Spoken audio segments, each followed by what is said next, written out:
As the legends from inside say good evening, we say hello. Welcome. It's SportsCenter from the nation's capital. I'm Scott Van Pelt. The New York Knicks complete a comeback that there is very little historical comp for. We will visit with Karl-Anthony Towns from the Garden, Tim Legler from courtside as well, Kendrick Perkins with us in studio. That's all on the way. And a one big thing on the singular Victor Wembanyama ahead of Game 2. We begin with what we just witnessed from the Garden. Knicks played 9 days ago. They made 25 threes in that game, scored 144. Cavs running on fumes, so advantage home team, right? Well, maybe. Slow to get going, but Jalen Brunson, the attack, Knicks up one. Then Brunson finds a clean look from the free throw line. He had 10 in the quarter. Cleveland held to their low point total in the first quarter all season. It's 23-16. Now the strip and Brunson. Easy bucket. Knicks had 15 points off turnovers in the first half. 5-point deficit. Allen gives to Donovan Mitchell.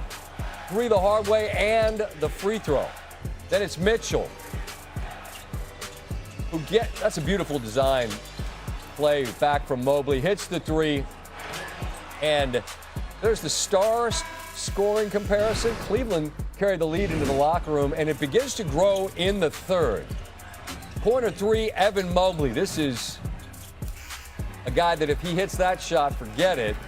Cavs up 4. Now it's Cleveland's turn to start stripping. Donovan Mitchell gets the rip from Mikal Bridges.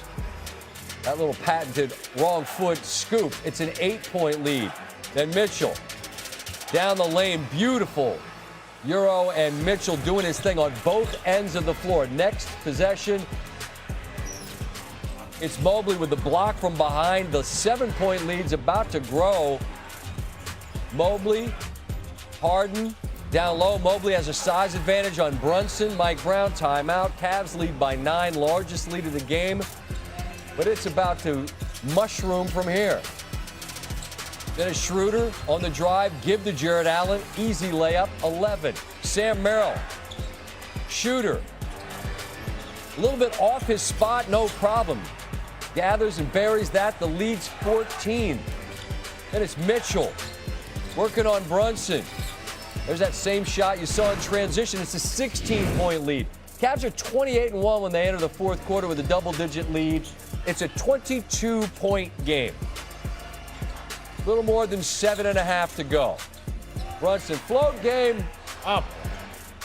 20-point game. All right, it's 14. It was right around now that Steve asked, can they get it to 10? Beautiful shot there. Tough angle off glass, 12-point game. Well, now it's 10.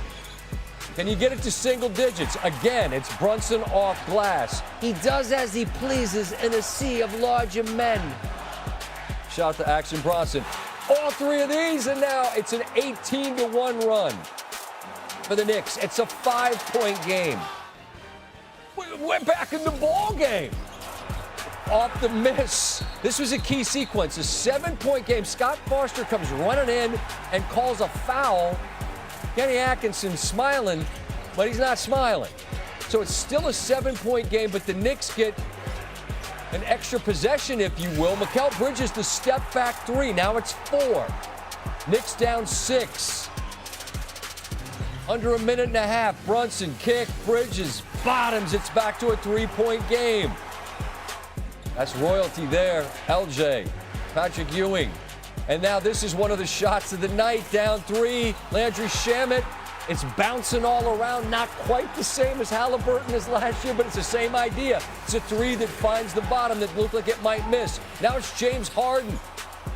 Isolating on Brunson. He gets the bucket. But right back at you. It's Brunson again. How many times in the fourth off that corner of the glass we're tied? Again, it's Harden. Merrill from deep, and it's halfway down and out. That's excruciating if you're on Cleveland, if you're rooting for Cleveland. A lot of different things, mostly as it relates to the ball game, because now we go to overtime. Put 5 minutes on the clock, and it's more of the same. Brunson, they're attacking Harden, and there's no answer. Again, same deal, the kick out. OG Anunoby goes baseline, bully, and it's a 6-point lead. And Shamet, who was huge on the defensive end, one more time. Huge three. That's it, that's all. They come roaring back, finish the game on a 44-11 kick. And New York cheering a victory that was not seemingly in the cards. That's a gutting loss for Cleveland. 1-0 Knicks. Karl-Anthony Towns joins us after a remarkable comeback in the Garden. You are up 1-0 in the Eastern Conference Finals. Now, Karl-Anthony, I know you guys are wired to compete for 48 minutes. You're not going to punt on a game ever. But at what point do you realistically begin to entertain the thought, we might win this basketball game? The whole game. The whole game. If anyone watched us last year when we was in Boston, I feel everyone counted us out in those first two, and we did exactly like this. So shout out to our team. The grit we showed, the resilience that we showed, and, of course, Jalen Brunson was special.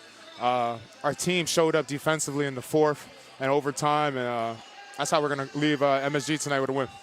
I appreciate the answer. And obviously, when you've got the guys you've got, you don't give up. But, I mean, you're down 22 and you guys can't make a shot. You're 4 your first 24.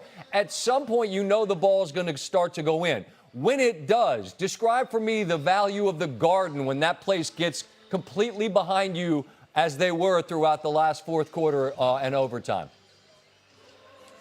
Anyone who's been to the Garden could tell you when the crowd is in the game and you feel that energy, you feel unstoppable. Our fans are the best fans in the world.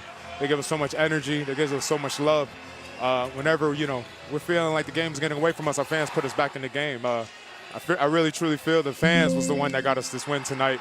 They gave us the energy to fight back and gave us the motivation to get it done. So much has been running through you at the point, and the ball's been going in the bucket at a ridiculous rate. But in that fourth, it's Jalen doing what he's done throughout. How much do you, when you see him cooking like that, is the idea, just get the hell out of the way and let him do his thing? Hell yeah, exactly like you said. I mean, when he's playing that way and he's making points and buckets like that, I'm just blessed I get a front row seat to watch it. Right on. Your city is a hoop city. It always has been.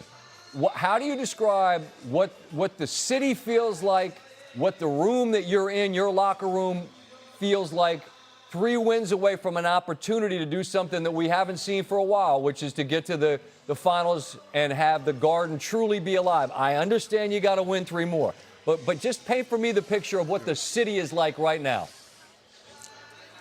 I mean, the city, honestly, I'm just proud and honored that we're giving the city something to cheer for, to be able to, come in every day. We sacrifice every day. We put the work in, and for our fans to recognize the work we're putting in, to support us, to show us love, and give us all the energy in the world to go out there and the motivation to get the job done every single night. It's special. The city's alive. The city believes. And as long as we keep giving the city something to believe in, sky's the limit. Yeah, nothing like it. You know what's wild? I'm just, as a last thought here, a year ago this time, I'm talking to Ty Halliburton because he hit a shot. I have no idea how it went in, but it did. I'm sorry to bring it up. I'm going to get to a better part of this question in a second. Landry Shamet hits a shot. I have no idea how it went in, right? Mm-hmm. I mean, maybe the basketball gods owe you one. I don't know. Like, when that shot goes in, what's the emotion, the sentiment that the group feels when a shot like that goes in that you had to have at that moment? I mean, it was a huge shot. Landry Shamet was special today. He was so special.